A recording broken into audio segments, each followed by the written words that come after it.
après le scandale qui a éclaboussé l'équipe de gymnastique des pompiers de Paris, 2 sapeurs-pompiers volontaires de Bolbec prennent une nouvelle fois la parole pour se faire entendre. Se disant victimes d'une grave affaire de harcèlement et de manipulation, ils sortent un second livre dans lequel ils parlent de leur parcours difficile et de leur exigence de vérité. Bénédicte Drouet, Didier Thibault, Claude Leloche, Marianne Buisson.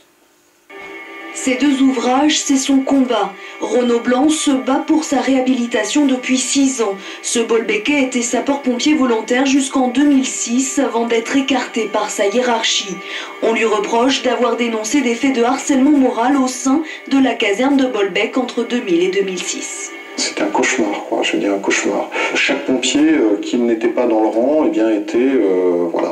était quelqu'un qui était certainement touché par le chef de centre, s'arrangeait pour lui faire vivre l'enfer, voilà. Avec 2 autres collègues victimes, Renaud Blanc a déposé plainte pour harcèlement moral en décembre 2008. Depuis, il attend que justice soit rendue et c'est ce difficile parcours judiciaire qu'il raconte dans son dernier ouvrage, un livre qui sort au moment même où le milieu des pompiers est secoué par une affaire de viol présumé.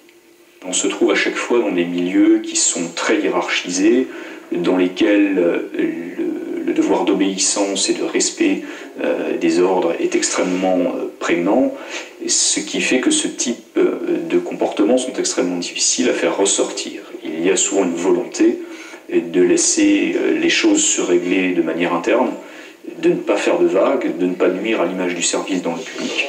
Le 22 mars dernier, le juge d'instruction a délivré une ordonnance de non-lieu. Les 3 hommes ont décidé de faire appel. L'audience aura lieu en octobre prochain à Rouen. De son côté, le service départemental d'incendie et de secours n'a pas souhaité s'exprimer. Quant à Renaud Blanc, il espère que son livre permettra une prise de conscience au sein du public et de la corporation. Il est temps aujourd'hui que le harcèlement soit puni et qu'on arrête des gens qui pensent que c'est parce qu'ils ont un uniforme, des barrettes et qu'ils peuvent dans leur coin faire des choses couvertes par une administration qui ne veut rien entendre, qu'on peut laisser des gens en souffrance et qu'on peut laisser des gens mal.